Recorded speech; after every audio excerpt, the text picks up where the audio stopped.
There's Olin. I have some questions for him. I heard he'll ask for a maid blessing if he wins. Not for the girl, her sister. Imagine. Aloy, now that the blessing has been made, you and I finally have a moment to speak. I hope the ceremony wasn't too unpleasant for you, given your circumstances.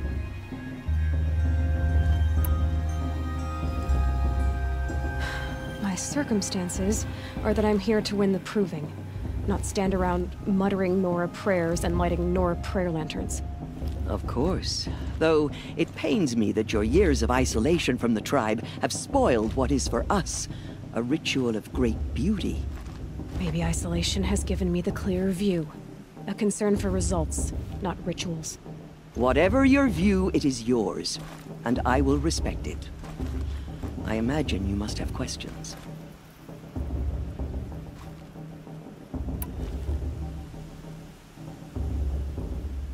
Rost told me that matriarchs don't just lead the tribe. What else do you do? We teach, offer counsel, give blessings. When necessary, we judge. Our only concern is the welfare of the tribe. Among our number this year, we count 3 high matriarchs and some 30 lesser matriarchs. What's the difference? Matriarchs are grandmothers with 2 generations of living progeny. But a high matriarch is a great-grandmother with 3 or more generations to her name. Thus do we speak for generations, lending our opinions weight. The high matriarchs most of all. So, the more children you have, the more authority you get? I guess that's one way to decide who leads a tribe. Why would there be any other?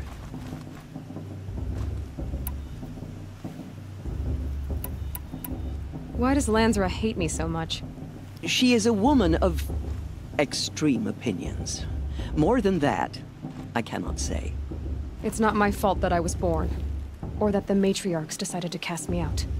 I side with you in this matter, but there are differences of opinion, and any vote of the high matriarchs requires a majority.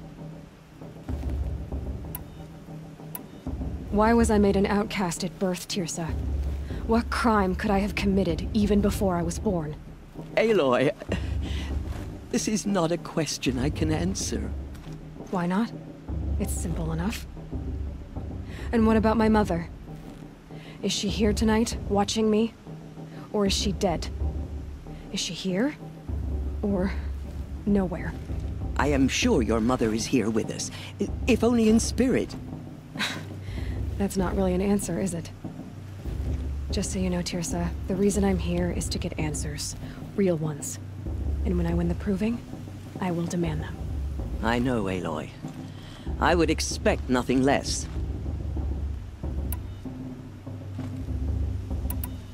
What about Rost? Why was he made an outcast? So, he never told you? He said he swore an oath never to speak of it. Yes. As did I, and the other matriarchs. I'm sorry, Aloy, but Rost's past is another secret I must keep from you. What else is new? It surprises me the tribe lets outcasts run in the proving. It's not like the Nora to be so hospitable. It has always been law that any child outcast has this right, as a means to rejoin the tribe.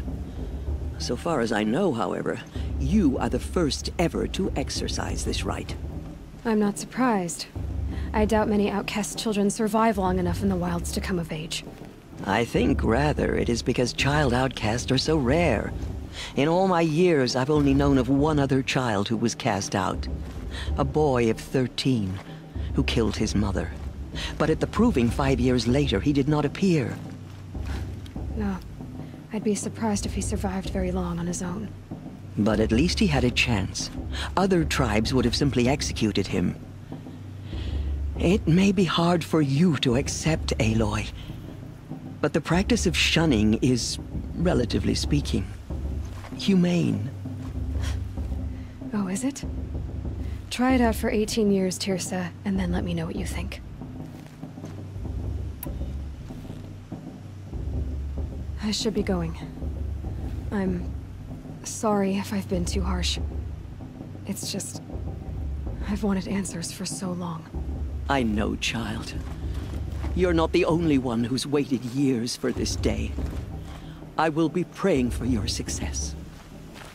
I won't let the Carja Faithless stop me from enjoying the festival. That blessing wasn't bad. Nice and short, anyway. But I know a half-dozen Oseram tinkers who could put on a better fireworks show. Oops. I hope I'm not throwing a wet blanket on your sacred ritual. It was nice. Really.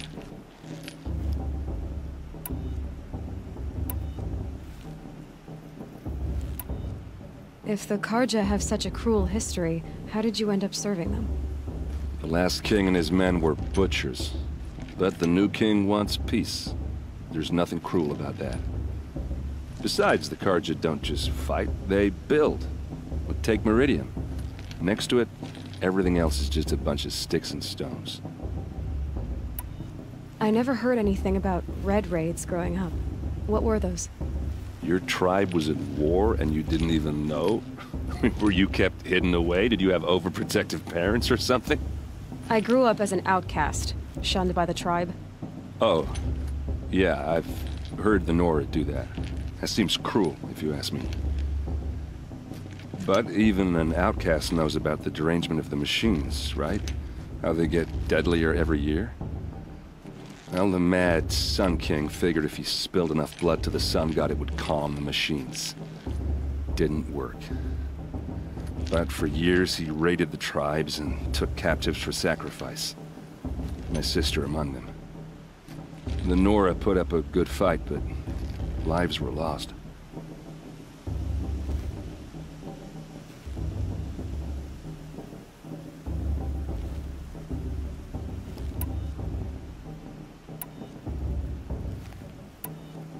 So, what happened? How did it all end? The Mad King's own son united Carja rebels with Oseram freebooters. And together we did the impossible, took back Meridian and killed the crazy old king. So now the son sits on the throne and it's a big improvement. Under Avad, there's no more sacrifices, no more slavery. People from all tribes are welcome in Meridian now, even Nora exiles. You really should come visit. You said the machines have been getting more dangerous every year. Yeah, I don't have to tell you that, right? First I've heard of it. Oh, I'm sorry. I just assumed everyone knew. Well, the way I hear it, 15, 20 years ago, the machines weren't always pissed off like they are now. When a hunter came at them, they'd spook and run. So it was hard to take them down, but not dangerous, so long as he was smart enough to jump out of the way. But then the derangement starts up and everything changes. Now, when a hunter fires a shot, the machines snarl and charge right at him. A few more years pass and they start attacking people on sight. Going anywhere becomes a major risk. If that wasn't bad enough, entirely new kinds of machines start showing up. Bigger, meaner, and heavily armed.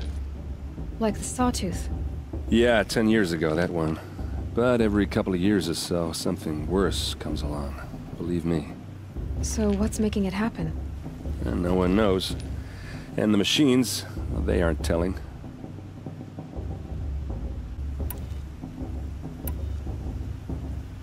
Just how big is Meridian? What's it like? Where do I even start? My tribesmen are masters of the forge, the best tinkers in the world. But when it comes to building, the Carja have us beat. The city soars over a canyon with more bridges than the Nora have roads and buildings tall as mountains. And across the valley stands the spire, like a blade thrust into the sky reflecting the sun. You really owe it yourself to see it. So consider that a challenge. Or an invitation.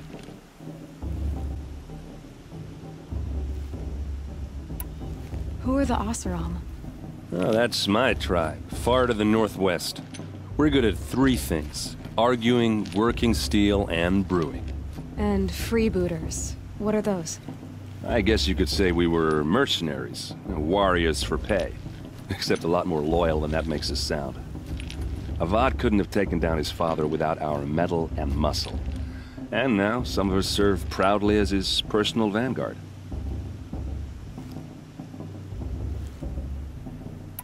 I want to ask you about something you said before. Ask away.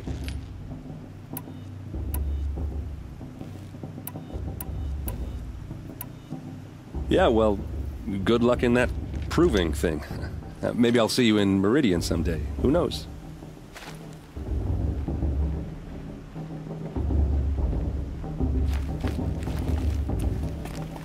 Your blessing was most illuminating. I've never seen its like. A rare gift indeed. But you don't believe in Allmother, do you? Usually the distance between our tribes shrouds Nora ways from Karja eyes. But here among you, I see a beauty that shines true. Perhaps Naman is right after all, that the sun's light brightens all lands and all peoples. Who's Naman? One of my brethren, who believes the sky is wide enough for the faiths of all tribes. Who is the Sun King you speak for? His Luminance Avad is the 14th king of the Radiant Line. His light envelops the sky and everything beneath it. He is the chosen of the sun. By his divine rule, we are given sight and purpose.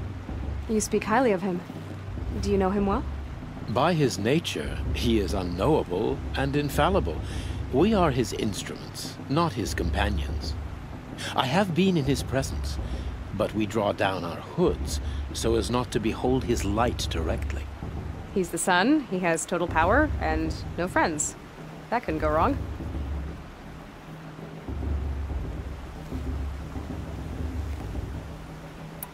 If your Sun Kings are so infallible, how do you explain the crimes of the last king? Well, the sun's glory is a great and brazen crown for a vessel as small as a man. If the vessel is flawed, indeed in the burial caves, one can see the skulls of the past kings are cracked, trialed and fired in the sun's kiln. That can be too much for any man to bear, even a ruler of men. So the sun can make bad choices like anyone else? Oh, no, no, no. Has there ever been a Sun Queen? Many wives and consorts, of course. Or, oh, you mean for the sun to choose a queen? Oh, this has not happened. Why not? The sun is masculine, of course, and so would choose its heirs thus. It's a light in the sky. I've never seen anything dangling from it. I don't know if you've noticed, but women run things around here. Well, Avad took a woman as captain of his vanguard, the first to hold such an honor. You mean Aaron's sister, Ursa. From what he told me, she sounds formidable. Oh, formidable indeed. A woman, and an outsider as well. She might make a fine Sun Queen, given a chance. A sun... Oh, no, no, no. No. Who are you, Sun Priest? I am the Reverend Irid. The glory of the Karja is the sun's glory, reflected. We Sun Priests are but glimmers of its great light. You just said a lot, but you didn't tell me anything. My apologies. My duty is to carry out the will of the sun, by serving its emissary among us, the Sun King. I comfort those who walk by the light of day, and I travel to those in far reaches whom the light barely touches, bearing warmth. So you live in Meridian? I do. Where better to mark the sun's divine passage than where the sandstone glows in the light of its passing. I was raised in the mesa's great shade, its wild bird markets and metal cellars, spices and colored silks. Sounds impressive. Oh, you should behold it. And you can if you make the journey. At his Luminance's order, we have flung its gates open to all. Any Nora who leaves the sacred land becomes an exile. But hey, who knows where I'll end up. Did you come all this way just to deliver your Sun King's speech? It is my duty, and also my honor, to carry the light of atonement to those we overshadowed and wronged. I swallowed my fear, but it re-emerged. I am glad Erend van Guardsman made this journey. He is my shield. A good man.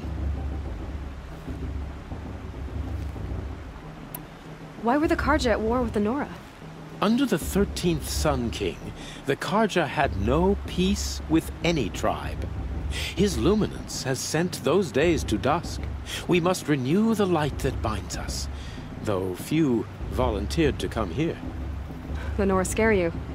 They're good at making people feel unwelcome. It's said one soldier died for every Nora taken alive. But I see you can be as calm as you are fierce.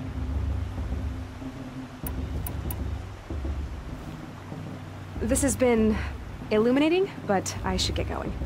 You have already been blessed, but may the dawn find you, the day warm you, and the dusk have light to guide your path.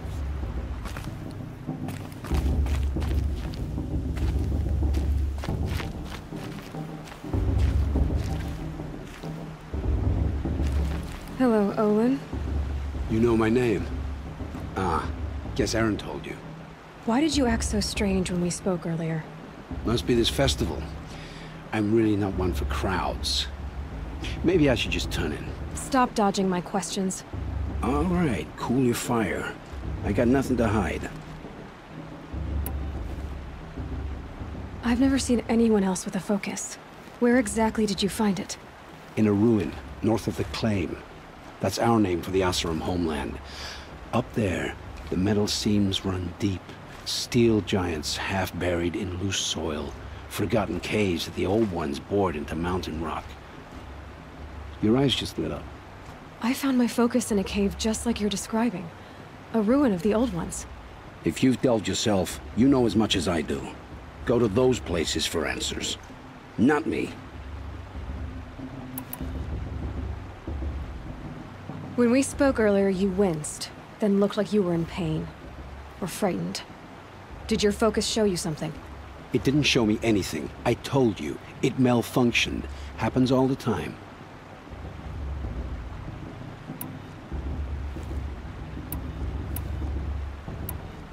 Mine's never malfunctioned, and I've had it since I was a child. So yours is in better shape then.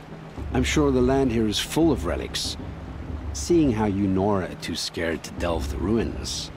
Because they think ruins are cursed. But I never said I think that. If the North acknowledges a curse, I'm inclined to agree.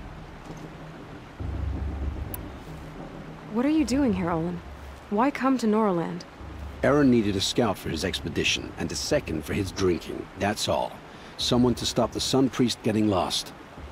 When all this is over, I'm back to delving ruins, rummaging for scrap, scrounging up trinkets to sell. So you're an explorer? Just another Outlander, girl. A man's gotta make his shards. I just make mine in service to the King's court. That's all. I don't understand. We have this device in common, but you can't wait to stop talking to me. I already have all the friends I need, girl. I don't need the bother. I'm used to being shunned by the tribe. I thought you'd be different. It's nothing personal. It really isn't. You should... try to enjoy yourself tonight. Big day tomorrow. Always best to make every day count.